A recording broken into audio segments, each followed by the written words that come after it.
Assalamualaikum warahmatullahi wabarakatuh. Alhamdulillahi rabbil alamin wa bihi nasta'in ala umurid dunya waddin. Assalatu wassalamu ala sayyidina Muhammadin wa ala alihi wa sahbihi ajma'in, amma ba'du. Faqad qala Allah ta'ala fil Qur'anil Karim wa huwa asdaqul qailin. A'udzu billahi minasy syaithanir rajim. Bismillahirrahmanirrahim.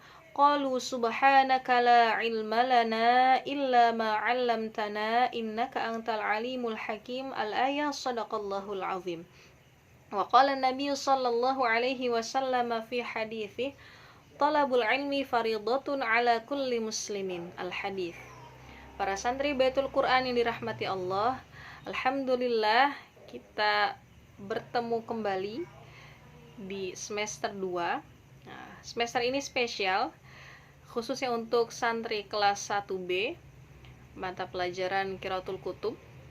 Nah, karena pada semester ini kita akan memulai mengadakan video materi guna memudahkan dalam mempelajari, kemudian memahami dan menghafalkan materi Qiraatul Kutub. Nah, langsung saja untuk melanjutkan materi yang kemarin kita sudah membahas tentang perbedaan sholat jamaah dan sholat Jumat. Berikutnya masih dalam pembahasan sholat Jumat, tapi lebih spesifik lagi kita akan membahas syarat sah dari Jumat. Kemudian berikutnya kita akan membahas tentang syarat-syarat khutbah dan rukun khutbah, seperti itu. Baik, langsung saja mari kita simak pembacaan Qiraatul Kutub dengan menggunakan kitab Sulamut Taufiq. Langsung saja. A'udzubillahi minasyaitonirrajim. Bismillahirrahmanirrahim. Qala al-musannifu rahimahullahu ta'ala wa nafa'ana bi'ulumihi wa asrarihi fid dharaini amin. Wa syartuha, dan syarat Jumat, waqtu zuhri, yaitu di waktu zuhur. Wa khutbatani, dan 2 khutbah, qablaha, sebelum Jumat, fihi, pada waktu zuhur. Yasma'uhuma, yasma'u, sekiranya mendengar, huma, kepada 2 khutbah, al-arba'una, 40 orang. 40 orang tadi, 40 orang yang Jumat atau jamaah Jumat sendiri. Wa antu sholat, dan hendak didirikan sholat Jumat jamaatan, dengan cara berjamaah, bihim, bersama mereka semua 40 orang tadi. Wa an la tuqarinaha, wa an, dan hendak la tuqarina, tidak membarengi hak Jumat, ukhra, ada Jumat yang lain, bibaladiha, di kampung yang sama. Jadi di kampung yang sama tidak boleh ada 2 Jumat selama masih muat 1 Jumat dikerjakan dalam satu tempat itu. Jadi tidak boleh ada 2 Jumat dalam satu kampung. Wa arkanul khutbataini. Nah, kalau tadi kita membahas tentang syarat. Jadi syarat dari Jumat, yang pertama dilaksanakan di waktu zuhur, yang kedua ada 2 khutbah sebelum Jumat yang sekiranya bisa didengar oleh para jamaah. Di sini ada 40 orang. Kemudian sholat Jumat didirikan secara berjamaah, yang ketiga.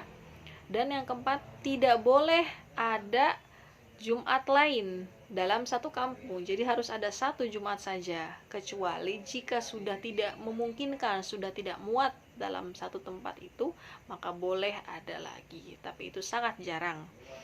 Kemudian berlanjut kepada, kita lanjut ke rukun-rukun khutbah. Wa arkanul khutbataini, rukun dari 2 khutbah, hamdulillahi, pertama membaca hamdalah, wassalatu ala nabi sallallahu alaihi wasallam, kemudian membaca salawat kepada Nabi Muhammad sallallahu alaihi wasallam. Kemudian wal wasiyatu bit taqwa, kemudian wasiat, berwasiat atau menyerukan kepada ketakwaan. Nah, ini dikhususkan kepada khotib, ya. Fihima, dalam kedua khutbah. Wa ayatun, di sini mafhumatun kalau dalam kitab kuning halaman 34, mafhumatun. Dalam redaksi lain mufhimatun. Sama saja. Jadi yang berikutnya adalah, atau yang keempat adalah harus ada yang yang keempat adalah harus ada satu ayat yang dapat dipahami, ya, fi ihdahuma, ya, dalam salah satu dari dua khutbah. Wa du'a'u lil mu'minina fi tsaniyati, dan yang kelima adalah berdoa untuk orang-orang mukmin dalam khutbah kedua, seperti itu.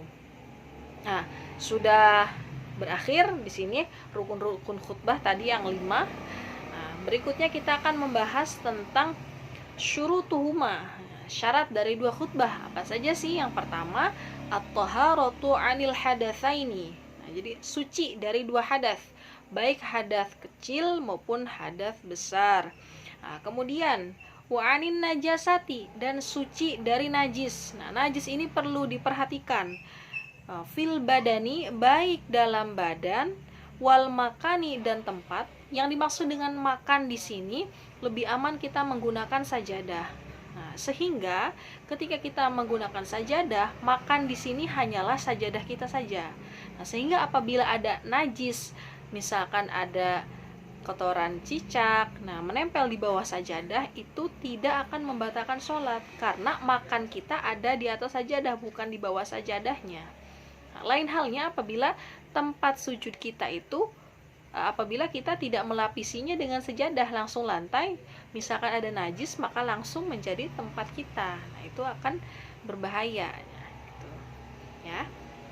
Berbahaya seperti apa? Maksudnya berbahaya menyangkut keabsahan sholat kita. Nah, bisa-bisa batal kayak gitu. Nah, kemudian di sini wal mahmuli, wal mahmul itu apa? Barang bawaan, benda yang dibawa yang menempel. Contohnya apa? Kalau perempuan misalkan, kalau di Indonesia menggunakan mukena, atau misalkan apa saja, gelang, jam tangan, cincin, misalkan kalung, semuanya itu harus suci dari najis. Nah, bagaimana kalau misalkan ada termasuk sayap, ya, jadi sayap dari bangkai binatang, nah itu harus hati-hati kita. Jadi jangan itu juga termasuk bangkai.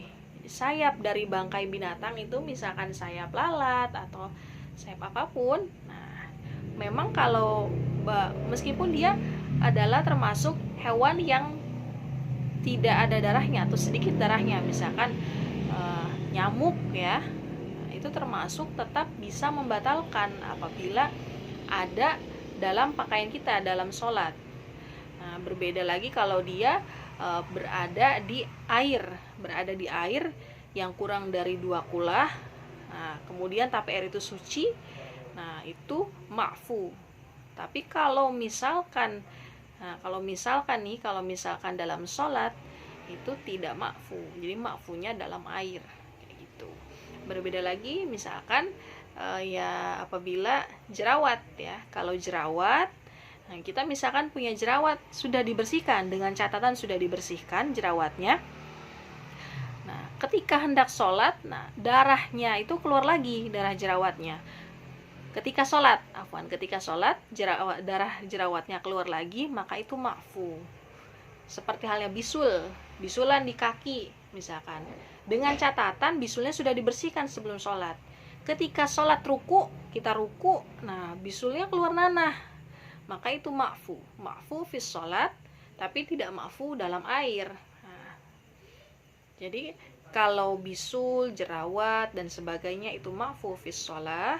Kalau bangkai binatang yang tidak mengalir darahnya atau hanya sedikit darahnya seperti bangkai nyamuk, bangkai lalat, nah maka itu ma'fu atau dimaafkan dalam air, tidak dimaafkan dalam sholat, seperti itu, ya.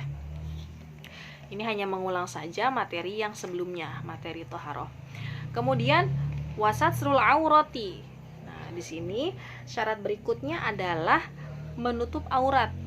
Nah, menutup aurat, nah, sebagaimana sudah diketahui, untuk perempuan seluruh badan kecuali muka dan telapak tangan. Nah, zahiran wa batinan, telapak tangannya itu baik di luar maupun di dalam. Yang dimaksud luar itu adalah telapak tangan ini. Yang dimaksud dalam itu yang sini. Jadi itu tidak apa-apa terlihat. Nah, tapi dengan kehati-hatian boleh kita tutupi dengan mukena kayak gitu. Jadi barangkali khawatir melewati batas telapak tangan seperti itu. Baik. Nah, kemudian wal qiyamu wal julusu bainahuma. Qiyam di sini berdiri, ada berdirinya kan khotib itu. Wal julusu bainahuma, dan duduk di antara dua khutbah. Wal wila'u bainahuma, dan terus menerus ya mualat, harus mualat di antara dua khutbah, tidak boleh diselang oleh apapun, kecuali di situ selangannya hanya duduk saja ya sebentar. Wa bainahuma wa bainahuma wa bainas sholati. Nah, setelah khutbah juga, khutbah selesai, harus mualat juga dengan salat Jumatnya, tidak boleh diselang ke kamar mandi, atau misalkan diselang wudhu lagi, atau misalkan diselang ngobrol. Nah, itu tidak boleh. Nah, kemudian yang terakhir adalah wa ayyakuna, dan hendak keduanya, dua khutbah tadi, bil arabiyati, yaitu dengan bahasa Arab, seperti itu. Nah, makanya ada yang hanya menggunakan bahasa Arab saja. Nah, itu jangan dicela kalau misalkan kita melihat kok khutbahnya hanya menggunakan bahasa Arab, karena memang karena memang di sini syaratnya itu Arabiyah. Tapi kalau kita melihat ada yang diterjemahkan, berarti itu adalah perpanjangan, artinya penjelasan lebih lanjut agar memahamkan para jamaah Jumat sekalian. Tapi apabila kita menemukan kalau hanya menggunakan bahasa Arab, jangan dicela, yang penting cukup syarat rukunnya. Nah, begitu saja. Nah, syukran katsir untuk sudah menyimak pertemuan kita kali ini. Jazakumullah khair. Assalamualaikum warahmatullahi wabarakatuh.